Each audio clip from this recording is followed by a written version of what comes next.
Well, hi, this is Fake Zappa again. I'm talking about invisible people. And that might not seem like a real big deal, or it sounds kind of like a title of something that can be interpreted a lot of ways. Or you could ask somebody, hey, what's the first thing that comes to your head when you think of invisible people? For instance, there was some dingbat on the television, and I might post this thing that I took from the television about, like, what the fuck is this guy doing? He was one of those panels of experts that was on one of those Zoom meetings that you see on the news about, okay, well, let's talk to somebody who's sort of recognized and who's available. Well, this was the funny part, is the whole time that he's talking, he's got, now, for instance, I've got, like, shit in my background here, but I don't have like copies of the books that I wrote and the CDs that I've released, although I should do that in my videos. It'd be like, hey, product placement, check this out. But instead I got like President Taft, and I've got a cheap old guitar I got in trade, and my keyboard case here that is hugging me. So this guy had a copy of this book, and the book had to do with something about invisible people, and he's got it there very conspicuous. I mean, like, it was sitting there like this, and not.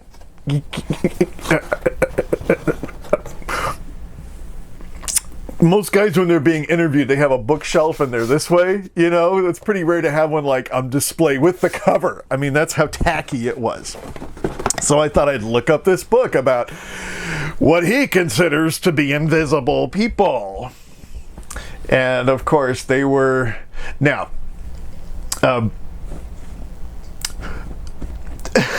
must say that yes, it is important to recognize folks in a village in another continent who are having a hard time getting clean water, you know, and it's kind of been a current buzzword to say water is life, or I mean like a term or whatever. And yeah, that's awesome. I mean, we need to make those people visible because they're suffering.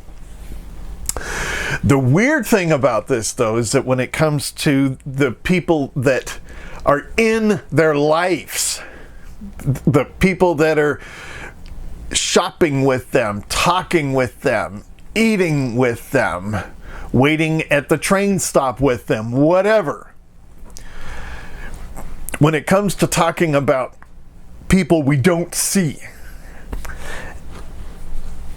and yet we know that they're there in physical form, but we don't look deep enough to really see who they are and acknowledge who they are. That's what I'm talking about. And a lot of times the things that make me invisible, it's not just my disability status, because most people don't know that. It's not just because I look different, because there's a lot of, for instance, I'm in the Keys and I kind of look like your average beach bum. Except I don't have two-tone hair, but I've noticed there's a lot of Gen X guys too that ironically try to make themselves look young. You know, I don't use just for men though, but you know, these guys are hilarious. And they're amazingly fit for being like middle-aged. So anyways, I've got a cranky cat here I gotta let in. Come on, buddy. What's up? There he goes.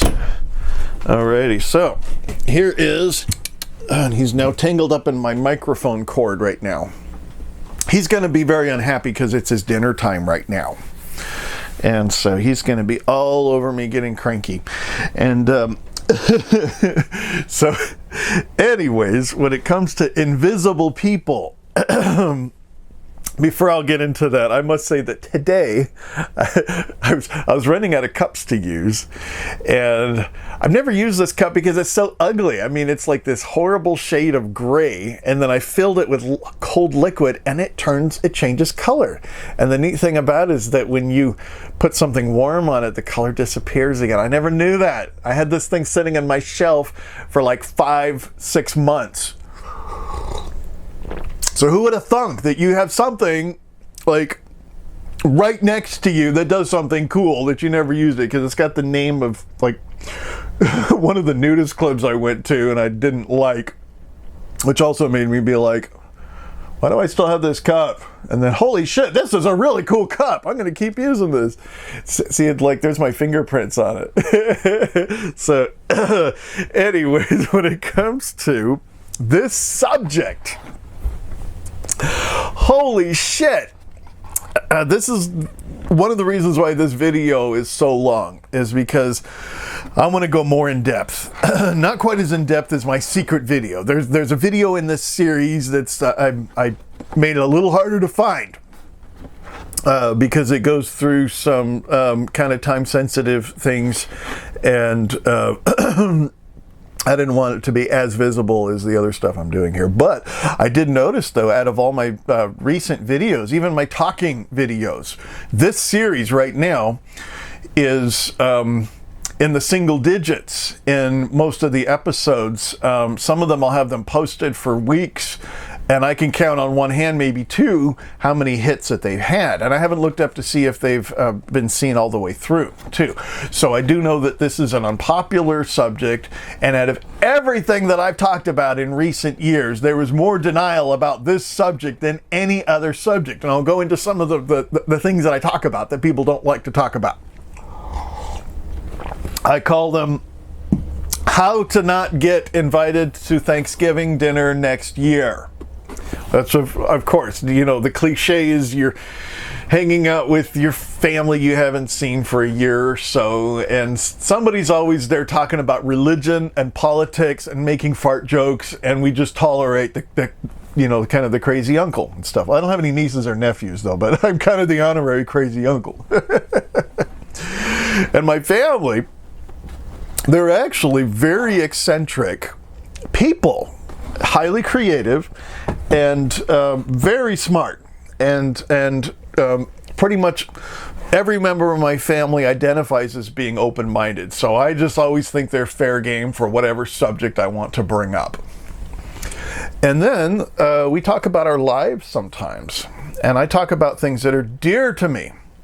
One time I was talking about, because I had just formed a band within a year or two, and I was talking to a family member, and for some reason he just blocked out everything I was saying. It just made absolutely no sense to him. And finally he made a reference. Oh, well, my son is into this thing that's blah blah blah like this, and it turns out he was talking about a video game. And I remember looking at him and saying, I'm talking about my musical group, which is an art project and blah, blah, blah. And you're talking about a video game? And I remember looking him right in the eye, and I didn't even sound that cynical. But he was like, I thought he was going to call the bomb squad on me. I was like, wow. Okay, so me being misunderstood for the things that mean a lot to me, and I have no right to be the least bit angry. I have no right to show any kind of issues when folks devalue what is valuable to me, considering we're dealing with high-ranking, high-functional, highly visible people. And I have conversations with folks like that about my experiences. Like, I went to this resort, I went to this gay bar, I went to this whatever. And they go, oh, you would love this place. Everybody, you know, like Portland, Oregon, for instance. Oh, you really need to go to Portland, Oregon. Like, they've got really good mental health. They're really good for artists and the gay community. And I'm thinking like, yes, you've heard that from high-ranking people who end up being very successful in a place like Portland, Austin, Brooklyn, Frisco, maybe even Asheville. And these are places that have, and this is something that I've come to realize lately, not an economic class, but what I'm calling the ruling class, what I'm calling highly visible people that might not be rich. It's just that they're highly visible. And I even had a conversation today about people talking about, there's not such an issue with economic class and such, you know, whatever. And And I started to bring up, kind of like asking, oh, would you like to know what the issue is?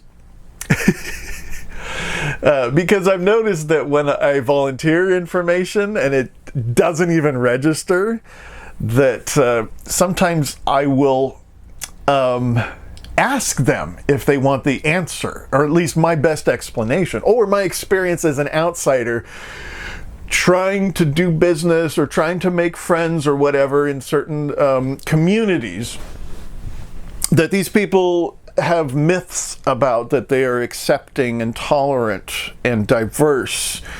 And here's the thing, is that if you want to support a nonprofit organization, for instance, I have a good example. There's really only one nonprofit that I've supported in the last 3 or 4 years. And the only reason why is I was talking to some homeless people, and they were telling me about the organization and the nonprofit organization leader that they liked and respected that was helping them. Not some fucking testimonials on a website or a poster, or not even some ad that you see saying donate here and, support homeless veterans. I heard it from the homeless veterans. Now, here's the thing, is that if you want to find out about, for instance, a mental health drop-in center, find out all the people that used to go there. And sometimes it's hard to find that, because most of these people don't leave Google reviews. And if they do, sometimes they're filtered out somehow. And even Yelp reviews, you got to dig deeper to find some of this stuff. And you've got to weed between the people who are there, who are abusive and volatile and really, really causing trouble and not resolving it and whatever. Yes, we have a lot of those kinds of people, and that's typically the way folks see outsiders. When somebody is an outsider to a community, for folks who are highly included and visible, a lot of times they simply because their experience and the way they talk about others is very synonymous with, this is an outsider, therefore they deserve it. They've pissed people off, they were disrespectful, whatever, and we don't want them around anymore. Now, that is often the case. It's just when you're in a community that uses a one-strike policy, and I mean the best example of a community that I've been in, and I've been in a lot of different ones here. Believe me, I have been in some hardcore conservative Bible-believing places, and you could fuck up over and over and over again. And as long as you come crawling on your hands and knees and crying back to them, most of the time they will let you in. If this goes on for years and years and years, they might get tired of you and they might tell you to go to another group or another church. But I think it's really funny how they are, in my experience, and talking to a lot of people as well, is some of these hardcore conservative type groups, when it comes to religion in particular, have, well, they might not all have a lot of grace, but they're teaching about grace, they're teaching about conflict resolution, they're teaching about this, so they try to practice it. Ironically, though, I went to a church called Grace, where they actually gave first and last name of a guy that they told that this pastor at a church called Grace tells the entire congregation on a Sunday morning. And let's just say his name was Joe Smith. If you see Joe Smith, don't talk to him. Tell him to leave the church. Don't associate with him. We have completely banished him, excommunicated him, whatever. And I'm like, and that's the only time I've ever heard that done from the pulpit. I mean, that is very unethical to do that, especially when you've got the word grace in your church. That's nothing compared to what I've experienced in the LGBTQ community. And some of the things that have gotten me banished from the gay community, get this. This was about 8 years ago, and somebody made a late night suicide threat. Or I don't know if you call it a threat, but anyways, it was basically a suicide letter that he put on Facebook. And nobody did anything about it. So I tried to contact him, and I was worried. And for whatever reason, I wasn't able to drive that night, or else I would have gone out there. But I thought, I'll contact his closest friends and see if they could check up on him. Nobody did anything. And people got mad at me. And then I found out that somebody who causes that much worry and then disappears, you would think that that would be something that community would want to resolve and do something about it. But I was the one who tried to do something about it. I was the one who didn't have all the friends, who didn't have all the social status. And this was, this was a gay guy who had a lot of sex appeal to a lot of guys as well, which sadly probably made up for a lot of it as well. And so I ended up being the bad guy, and I ended up losing a lot of my cred, which is really sad, to be in a community of folks that were considered outcasts 40, 50 years ago. And LGBTQ people are highly visible. And so it's really weird that I've experienced more issues with dealing with not only my own life, but talking to a lot of other people who are considered outcasts. And then you find out what their crimes were. And typically their crimes are they show up without an entourage of friends, or they don't have a lot of sex appeal, or they don't have a lot of social skills, which is a big thing. And a lot of times it has to do with their vocation. If they're influential type folks, an influencer class is a huge thing. And that's what I have been contending with, is what I'm calling, it's kind of tacky to call it this, the ruling class. It's just that there's a certain vibe that these people have. And it's such a strong vibe that it is recognized. People have a sixth sense for people that are highly visible. So I've noticed that, like, back in the early days of the internet, though, when somebody was internet famous, it was kind of tacky. It means that they weren't really famous in real life, so to speak. Well, now it's 2021. If you're internet famous, you're famous. If you're highly social, you're internet famous. If you're successful in real life, you're successful online, probably. And then I've met, like, just last week, I was at a venue and I talked to, just randomly, a couple of guys that turned out to be artists. They're telling me their art, and I'm agreeing with them as if, hey, I'm also an artist. Let's talk about being an artist. And of course, the conversations, and I've mentioned this before, how silly this is, but I get tired of these conversations, is I'm talking to, well, here, I'll bring in Louie the Turkey. I'm talking to this guy, Louie the Turkey, and he's talking about his supposed art career. And then, oh, okay, so I talk about my art career. He talks about his career. I talk about his career. He talks about his career. Then I acknowledge that I can relate, and it doesn't register. He thinks he's the only artist in the room, and then when I find out, and I ask him, and this is a really good way to upset somebody, is I would love to see some of your work. What's your website? What are your social media things? And then this happened twice last week. In one afternoon. Oh, I don't need to put my stuff on the internet. Oh, and here's the thing, is that if a professional artist doesn't put their stuff on the internet, and if they're professional, that means they're getting art shows, they're getting published, they're getting featured in whatever, in books and videos and stuff like that. Chances are you're gonna see their work online if they're making a living doing it. I can't imagine anybody, especially my age or younger, who makes a living out of art who has absolutely no web presence, or who doesn't need a web presence. They're that good, they're that famous. So basically, they had no product, nothing to show me. They just wanted me to acknowledge their hobby as if it was a profession. And meanwhile, this has been my biggest thing that I'm dealing with here lately. In fact, just today, I'm making phone calls today, and it's one of the reasons why I wanted to do this video, because it's a really good way for me to rant about how ridiculous this is. Being a mental health activist, my goal is to get off of Social Security disability, and to not only get back into having a career in music and in the arts, which I did have in some small degree years ago. However, aside from that, I realize I've never really had the life that I feel like I'm called to do ever since I was young. And so sometimes when people ask me what my job is, I say my job is to recognize amateurs and hobbyists.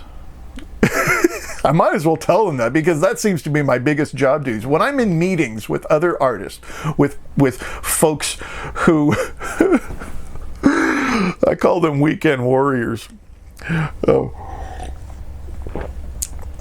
because they have been successful in, let's say, real estate or something like that, where they're a people person, where they know how to market, they know how to talk, they know how to run a business, and they have this hobby where they throw paint on a canvas, or they strum on a guitar, and they play 3 chords and the half truth or whatever. And it's amazing not only how much attention they get, considering their lack of inspiration and skill and experience and talent.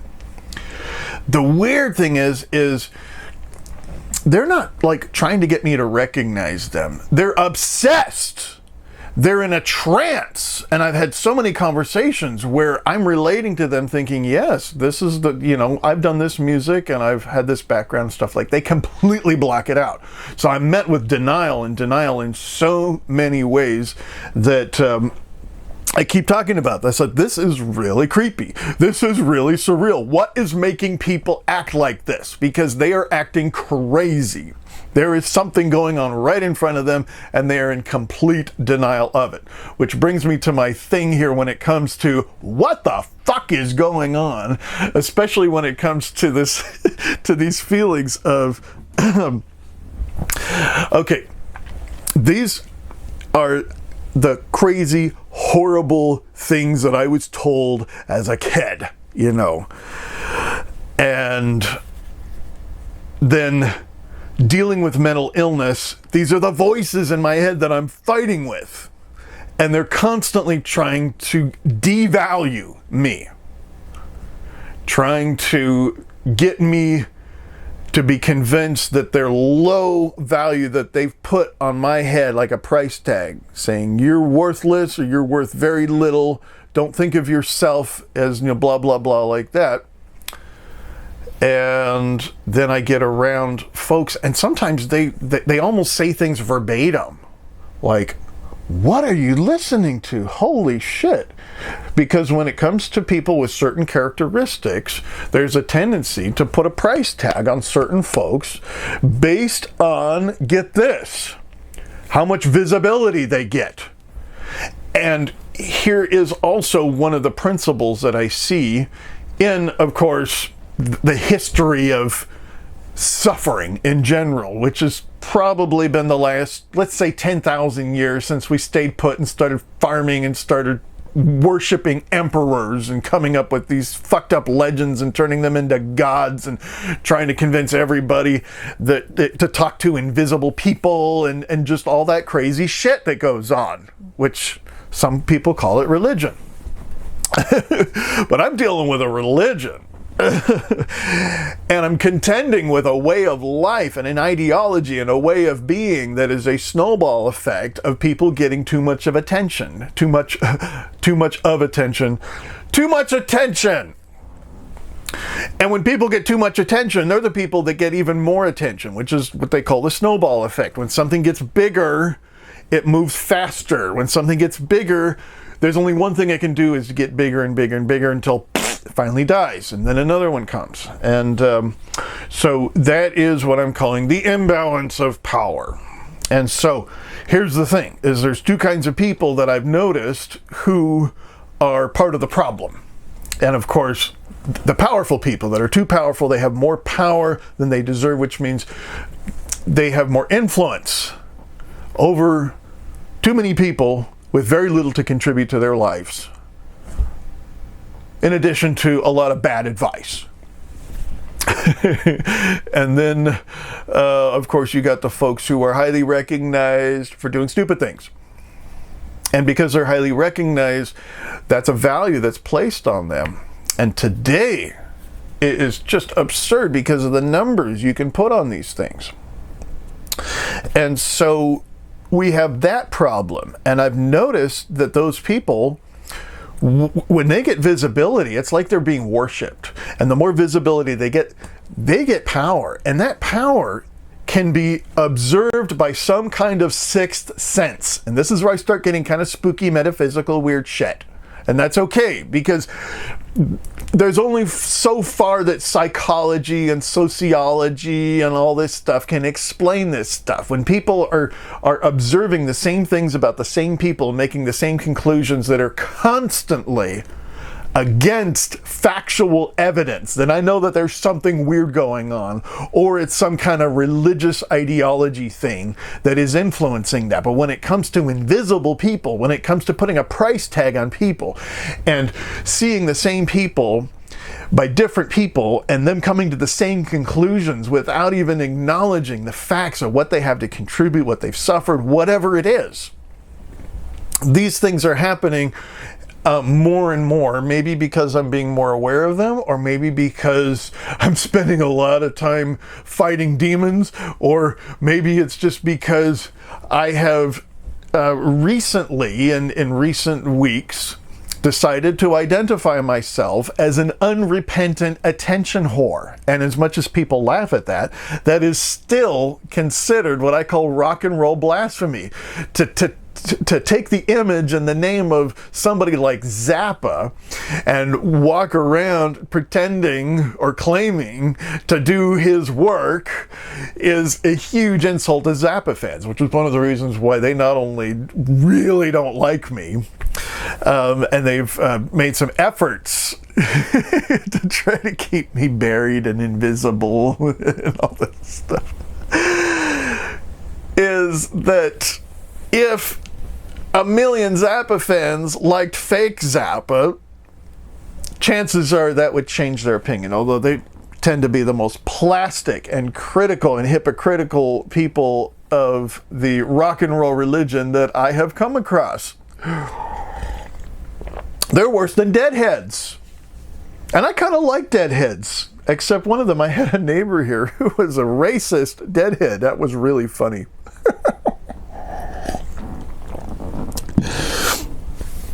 So, one of the reasons why I'm repeating a lot of things is that there are so many things that I feel like I need to be redundant with this subject. And if anybody watches these videos, especially if you've gotten this far into this video, because there's some really personal stuff that's really sad, and that I'm still dealing with some of the hurts of these things, and I'm still dealing with some of the shock of like, did this just happen? Holy shit. And pinching myself, thinking, okay, I'm the only one that is aware that that just went on. That kind of stuff. And so it's one of the reasons why my videos are not very easy to watch, and why my lighting right now is not making me look like the best looking guy right now. But hey, at least I got a pretty good microphone right now. So I will get into story number one. When it comes to talking about the subject of invisibility, I was on a date. I was sitting in this very love seat with a very, very attractive younger man, and we had so much in common. I considered him my creative and intellectual equal, and he had the recognized career in like design kind of stuff and a college degree, and he's complaining that, oh, he had to wait another couple years because he didn't quite choose the right curriculum in the right order.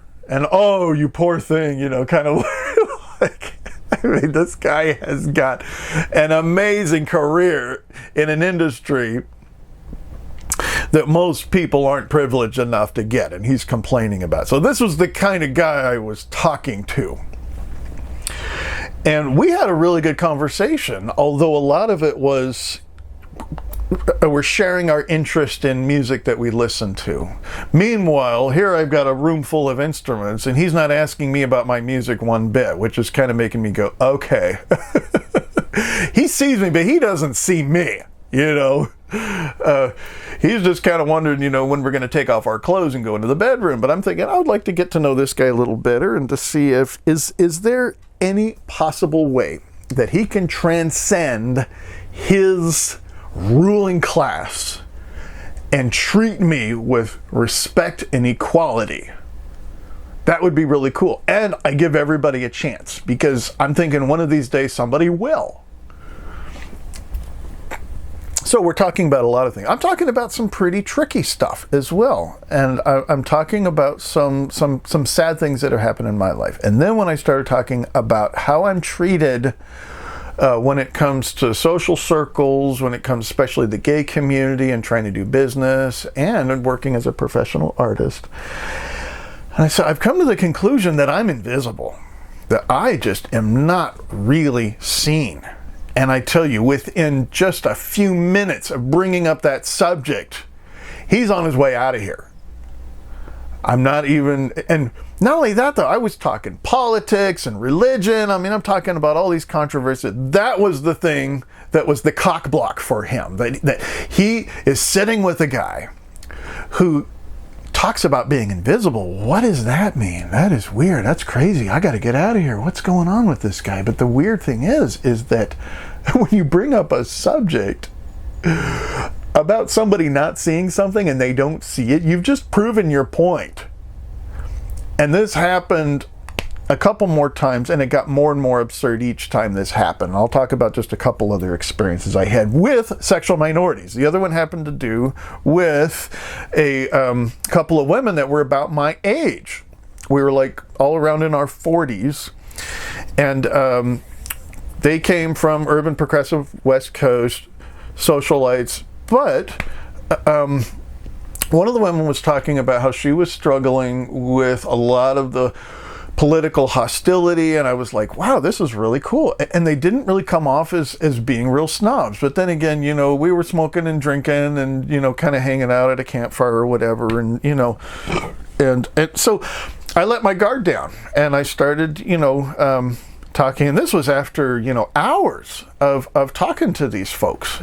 And I really enjoyed them. And I've always been like, hey, I want to make friends with lesbians. In fact, I even wrote a song about how I want to make friends with lesbians and how I'm always like, have so much in common with other folks in the LGBTQ community. And for some reason, I'm just like, holy shit, what made me an outsider? What made me a threat to them?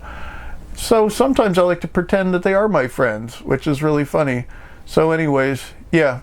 And I did sing them that song later, which was really funny. And then when I brought up the subject of invisibility, right away, the gal that was telling me about her sad story,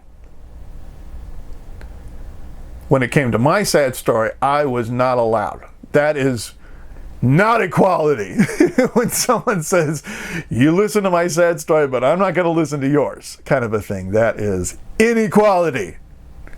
Especially when we're talking about a highly privileged, highly recognized, educational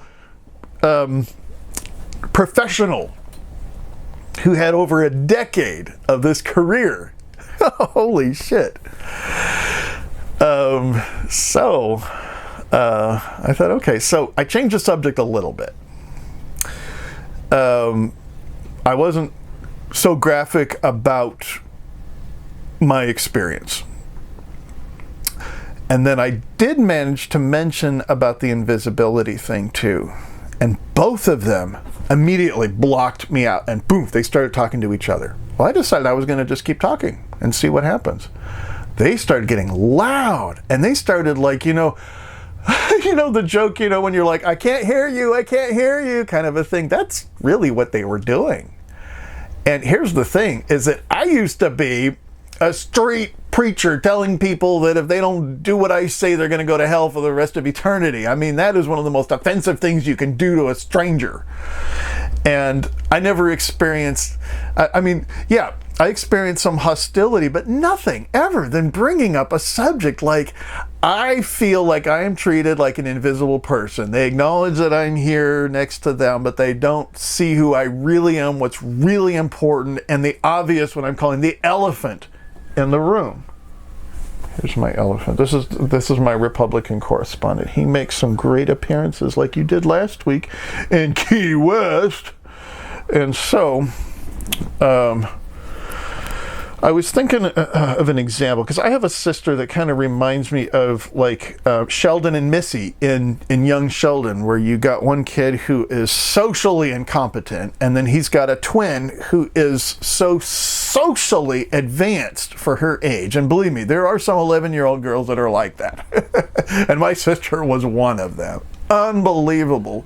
You know, adults coming to Missy with their relationship and their social problems, and this little girl has the answers. And yeah, that can happen. And then my sister has like gone to graduate school, and you know, she gets these jobs, and a lot of times she for instance, maybe not her, but somebody like that. Okay, let's say you got a board meeting and there's a bunch of old white men, and they're sitting around trying to discuss solutions to a problem. And none of them are qualified to come up with anything close to a solution or even brainstorming an idea. And there's this young lady that has been out of graduate school for a while and has a lot of experience. And every time she interjects, some guy interrupts her, and it's like they see her. And every once in a while they say, would you like more coffee? Would you like another donut?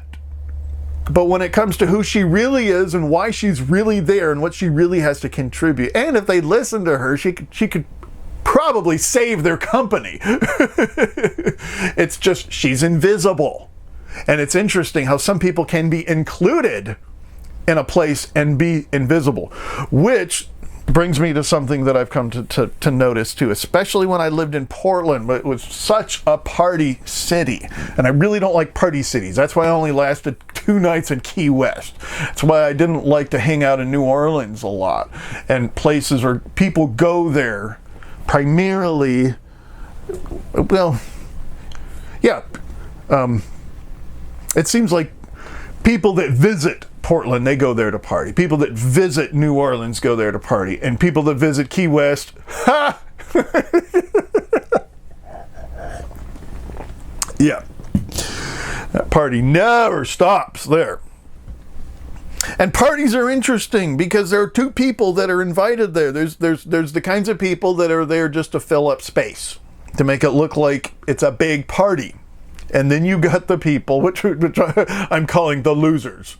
And then you got the guys that arrive fashionably late, you know, and that have their little entourage of friends and all that, and everything speaks, this is a visible person. And then you got the other folks, these are invisible. You listen to the visible people. The invisible people there, you nod, you smile. However, nothing registers. You have to put a mental block to these losers. You cannot allow losers to influence you when you're at this particular party with this particular thing. And of course, musician parties are really, really funny when it comes to that. Especially if you grab an instrument and you outplay them. They really hate that because they're like, this person is supposed to be just taking up space, not getting attention. And that at gay parties, it's really funny if I'm playing an instrument at a gay party. Like I remember I stopped getting invited to these parties, maybe because I was bringing week-old pies, but I'd play the piano, and it was like I'd committed some kind of crime. It was really weird. I was playing through a Beatles songbook one time that was sitting there, and that's a big taboo in that community. It's really weird. Oh, and speaking of Sheldon Cooper, and if you haven't seen this, I've been doing a series for the last 4 years about Sheldon Cooper and mental illness and how it's portrayed in the media. Something I've noticed though, and this is not just my experience, but stuff I've seen of other people, especially in media, especially when you have like the gifted kid, is when it comes to an intellectual prodigy compared to a creative prodigy, they get a whole different kind of attention, which I find is really interesting. And you could probably notice that if you watch things about special needs kids and, of course, visible disabilities. You know, when you got a special needs kid, you point a camera at him or her, they're going to have to look and act like they're different, like, right away. And if not, then everybody's going to question, why is that kid on there? He acts normal. And then, well, so what? He can, sing and dance or whatever. All kids do that. But when you get a kid who can do, big math things in their head or something, and they've got a tic, or they've got, something that's visible, like, these are the disabled people that we want to see, because everybody sees them, and this is what we consider visible and invisible. So there's a lot of reasons why I have to come up with explanations of why this person gets a lot of attention and this person doesn't. Because that is the cheddar, that is the currency of anybody who is involved in being a public figure, whether it's being a writer, an activist, a filmmaker, a musician, an artist, or if you're like me and I'm crazy enough to try to do all of them. So anyways, my third story, and the most ridiculous one, was I was at one of these gay resorts, and of course this was always like, this is the last gay resort I'm ever going to go to. I'm never going to go. And then I go to another one, because I'm always just like, I'm fascinated with these people, because it is all about visibility. It's all about celebrity type characteristics, and it's all in this ranking system. And that ranking system changes constantly based on who comes in the room and who leaves. And I sit there and I watch, and I'm trying to be more aware of this, because I'm like, holy shit, this guy just came in the room, and everybody's attention suddenly changes. And the way they treat everybody, or the way they treat me especially, suddenly, poof, it changes. Especially when I'm trying to talk to somebody who's pretending like I'm not even there. And I'm talking like stuff that a first grader would do. I don't see you, I don't see you. I mean, it's like, holy shit, this guy is 50 or 60 years old and he's acting like an elementary school kid, and nobody thinks there's anything wrong with it.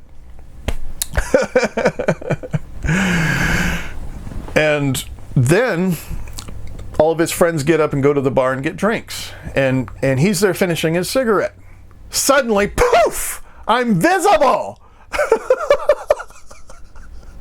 And there's no acknowledgement of the fact that here I'm like trying to enter into a conversation, and they all turn, I mean, there's no eye contact.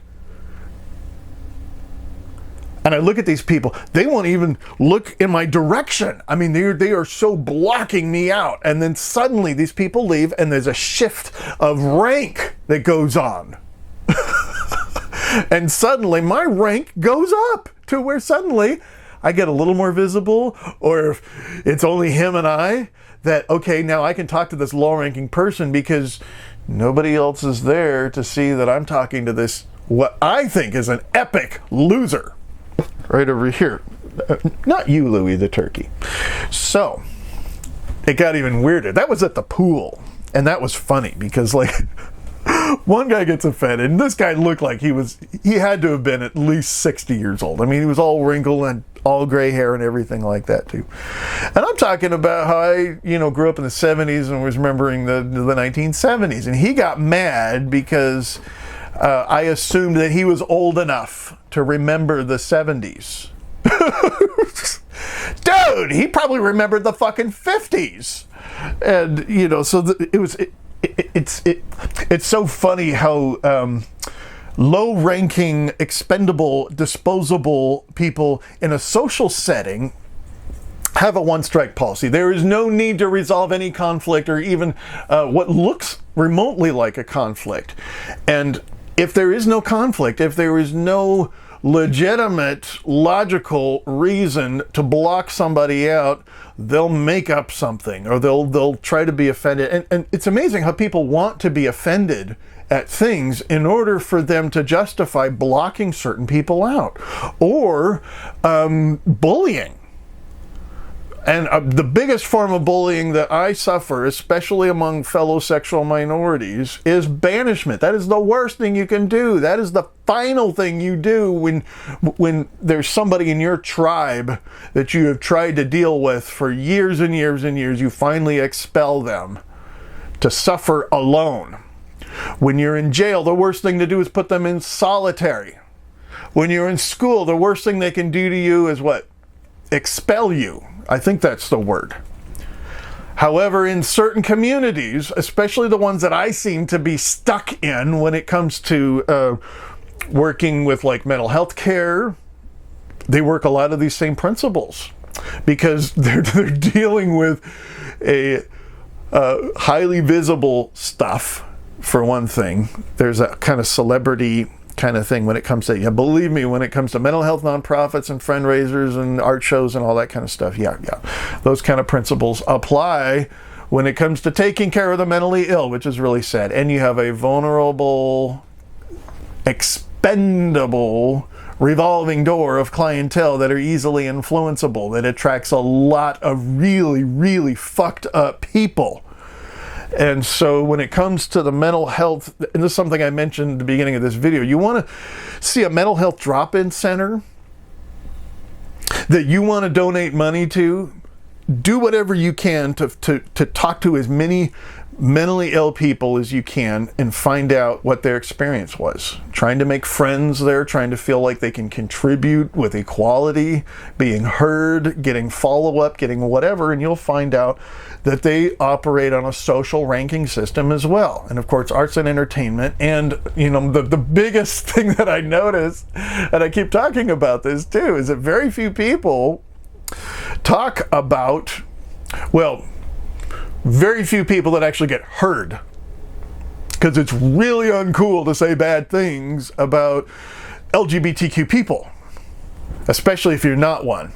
And I'm often seen as a heterosexual, no matter what I say or do, no matter if there's a dick up my butt, they still think I'm straight.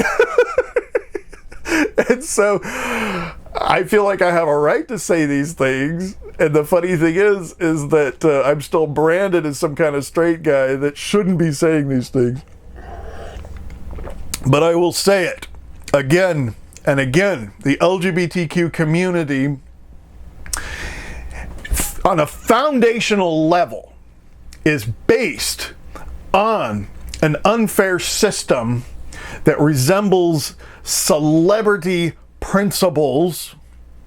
The LGBTQ community, especially when it comes to gay men, has to do with a social pecking order and a pecker order, especially if you get around gay nudists. And this is the thing that motivates most of what goes on. So, what happened at this gay resort? Okay, so I get around the in crowd, which was kind of like the guys hanging out at the pool, and I'm amused at how juvenile the social stuff is there. And then I find myself with the tent campers, which was a whole nother deal because we're dealing with an economic class difference. I was in the RV section with all the guys with the motorhomes and travel trailers. And I had, mind you, one of the cheapest RVs there. And then you have the guys that are in the suites who can afford, some of these places, like the cheap suite is like $300 a night with no bathroom. Okay. Oh, you're in the cheap suite. Another one too I went to was like, you mean you didn't fly here? Everybody flew here. You drove all the way here? Well, I have an RV. I mentioned that, kind of a thing. And then another thing I've noticed, like when I see these people that get attention, it's so funny how they don't come up to somebody and introduce themselves and say, hi, my name is Bruce.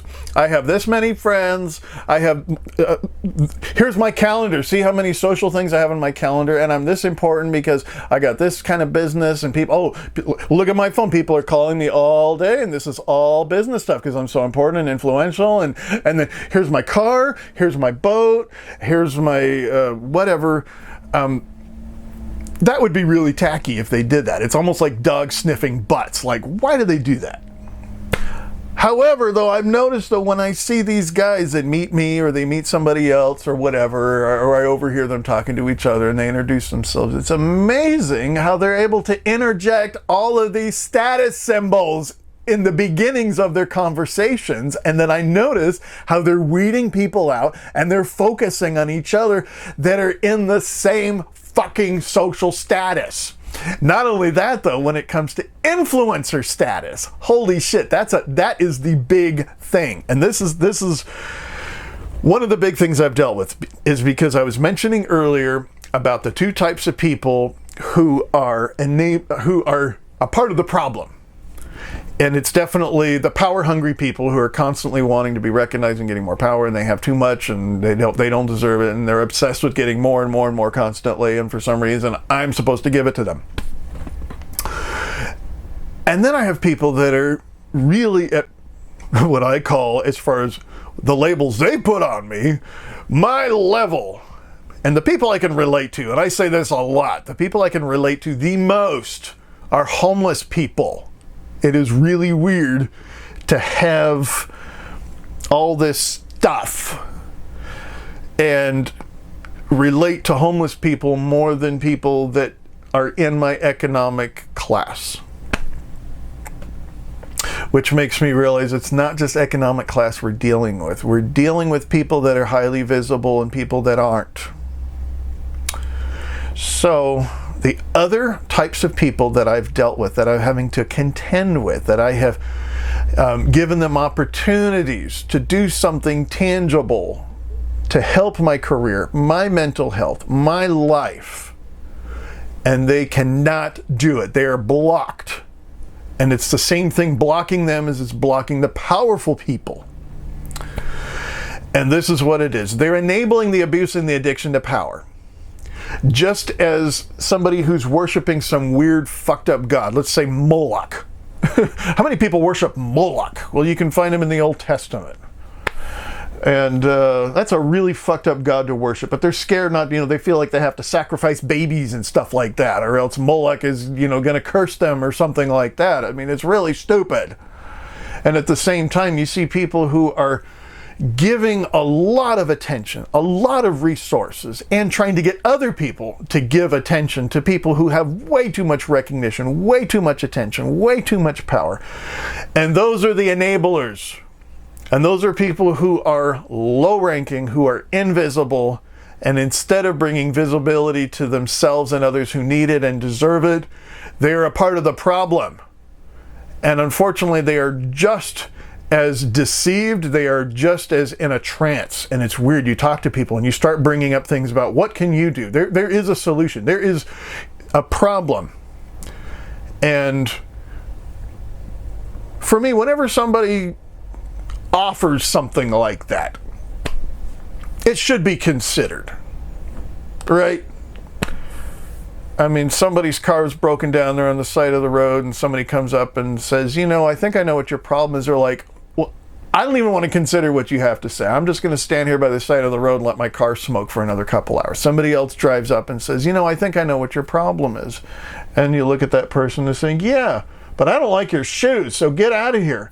And then somebody else says, the problem with your car is blah, blah. It's just like, dude, I hate your hat. Get away from me. That's what it feels like. So whether I have bad ideas, whether my art is shitty or not, whether maybe I haven't suffered as much as this person or something like that, everybody should at least be considered. And that's one of the weird things that I've seen with people that enable the abuse and addiction to power, is they won't even consider other voices unless there's a million people hearing that voice, because that's their religion. And this religion is becoming, systemic. So I still haven't gotten to my epic story yet. And I won't get to there's another weird story I'll get to in another video that's even weirder. Really, really fucking weird. That makes me think this invisibility thing is going way beyond psychology and sociology. There is something, I'm getting to the root of something that is really fucking with society, fucking with people's minds, and causing people a lot of problems. And it's affecting everything we're being shown. And COVID is a great example of opportunities that power-hungry people are using to get more power and to get away with more stuff. And of course, I talk about the ills of social media, how it's been counterproductive. So, my story is I've got, almost an hour here of this. I'm hanging out with these folks and we're jamming, we're doing music. And the whole time they are just freaking out about the instruments that I'm playing, the music that I'm playing, my skills, my abilities, just the abilities to just, do a song spontaneously or whatever. And, the stuff I've been doing ever since I was a kid, it's no big deal. But, most musicians don't have those kinds of skills. And sometimes it really freaks people out. Like, I had no idea you could do that. And they're kind of like, what? I just, you seem like a total loser. You don't seem like, so it's like, there was this sort of like, what? So, after that happened, I decided to sit them down. And they asked me about my life. And I said, are you sure you want this? And I told them, I said, I'm going to keep talking. And I'm just going to keep talking until all of you go away. Because I knew it was going to happen. Well, I was telling my sad stories about, being on disability. And suddenly everybody treated me like I was an amateur and a hobbyist. And, oh, here's another example. Let's say, you're lining up for a job and you're experienced for a job, and suddenly, they're just like, okay, well, you build houses? Well, here's a dollhouse. Build this little dollhouse. And you're like, what? That's a hobby. I have a career background. Why are you treating me? And this happened again even today. I'm on tour. Help me to get some gigs. I'll even pay you. And it's for a good cause. Well, you can go to this open mic. That's for amateurs. Wow. Holy shit. So, I'm talking about some of these stories that happened recently. In fact, some of these ones that even happened like earlier this spring about like, I had an opportunity to share here for 10 minutes, here for 2 minutes, and they wouldn't even consider what I had to say. Not even consider. And I had a proven, that I had something valuable for them. I had something to contribute, and they wouldn't even consider what it was. Not only, canceling this gig or not allowing me to share something very small. And the more I started talking, the more these guys started changing the subject, and the one guy started playing some music, and he was turning it up loud, and turning it up, and turning it up, literally drowning me out. So I got louder and louder. But when I started talking about invisible people, me getting invisible, and this guy was trying to, tell me, you really need to send this to somebody. This is a really good video. And I thought, you really think? And another thing too is you really need to start doing, vlogs, like video logs. You need to start saying this stuff online. And of course I'm always thinking, what on earth makes you think I don't do this stuff? Holy, why aren't you asking me this? You've already made up your mind ahead of time what you think I am, and you just keep on revealing it over. But I was really nice. I wasn't like yelling at these guys, blah, blah, you're just a bunch of full of shit and stuff like that. I was just saying, this is the reality of my life. These are the facts, and this is what I'm dealing with. And then one by one, people started leaving. And not only that, though, there were people that identified with me and my situation that would not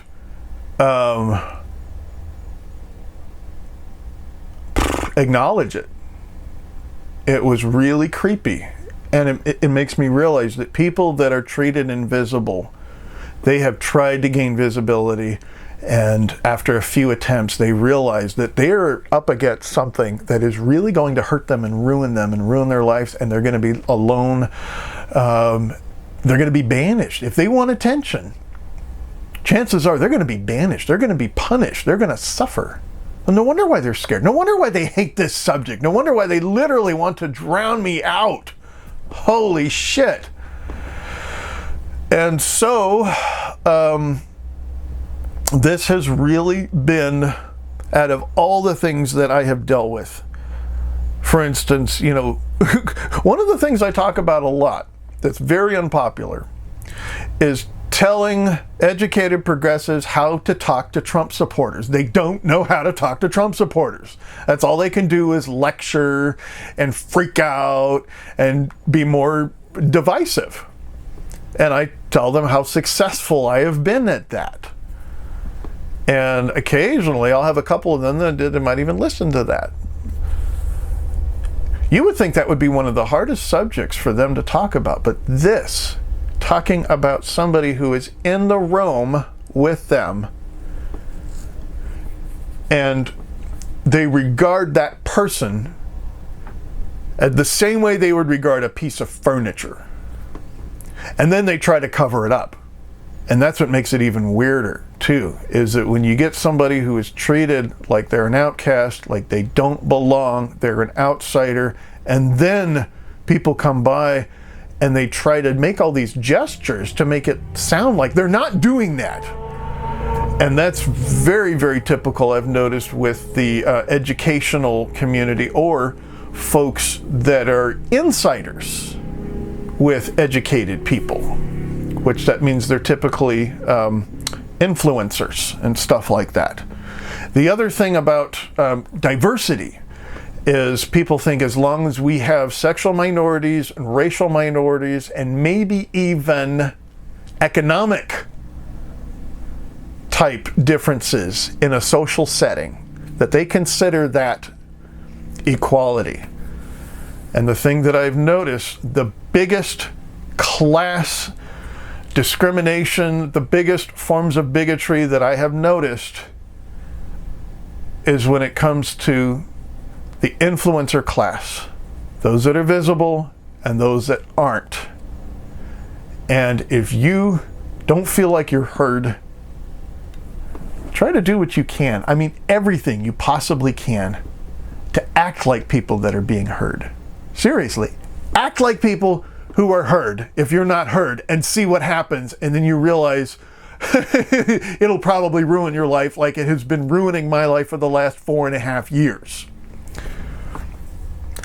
And that's another reason why invisible people don't want to be visible, don't want to make invisible people visible, and especially visible people are also scared, obsessed, they feel threatened, and it is amazing the kinds of things that they can get away with in trying to get somebody, to be silenced, to be invisible, or to really be seen for who they really are, what really matters to that individual, what their contribution is, even to the point of how much they suffer.